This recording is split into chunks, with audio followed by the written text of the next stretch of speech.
Maman, les freitas et 3 tomates. Donnez-moi 2 portions, maman. Ah non, donnez-moi pour 500, j'ai que 500. Je suis née au Congo, je suis fière d'être congolaise. Je suis née à Lubumbashi. J'ai quitté le Congo à 5 ans et je reviens après 13 ans à Lubumbashi. Donc j'avais 18 ans. Et je retombe amoureuse de mon pays. Et c'est de là, de ce moment important de ma vie, que je me décide qu'un jour, j'aimerais faire des œuvres sociales dans mon pays. Malaika, c'est né sur une feuille de papier, c'était un rêve. Et nous avons vraiment construit Malaika étape par étape.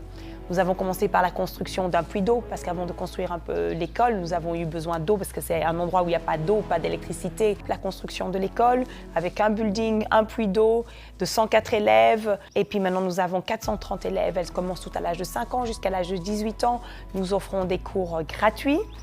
Point de vue musique, coding, art, mathématiques, anglais.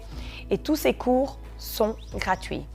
Les enfants arrivent de l'âge de 5 ans jusqu'à 18 ans. L'année prochaine, ce sera la première classe qui seront graduées. Elles ont des rêves. Elles veulent être journalistes, elles veulent être avocates, elles veulent être médecins, elles veulent être codeuses, elles veulent être software engineer, elles veulent être biologistes. Et c'est vraiment super. On accentue vraiment une qualité d'éducation où nos fils vont s'émanciper et vont être les leaders de demain. Kanibuka ou Malaika, en premier lieu, ça c'est clair. Je pense qu'il faut aller voir le musée de Lubumbashi. Je pense qu'il y a des parcs, il y a le zoo, il y a plein d'endroits à visiter qui sont super. Moi, je vais beaucoup dans les villages parce que j'ai besoin de connaître les problèmes, les solutions pour nos mamans, pour nos papas, pour nos jeunes. Donc, j'adore aller dans les villages, marcher vers les rivières, etc. On a construit plus de 27 puits d'eau, donc à travers chaque construction d'un puits d'eau, c'est là où je découvre encore un autre endroit dans le Katanga. Je pense qu'on peut vivre n'importe où dans le monde. De vivre au Congo, pour moi, le Congo ne dort jamais. On dit que New York, Londres, c'est des nuits qui ne dorment jamais.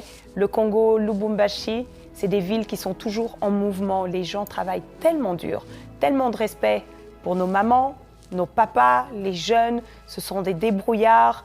Et moi, j'habite ici, je viens 2 mois par an, 6 à 7 semaines en été et 1 à 2 semaines pendant l'année. Et j'adore venir au Congo. J'emmène mes enfants.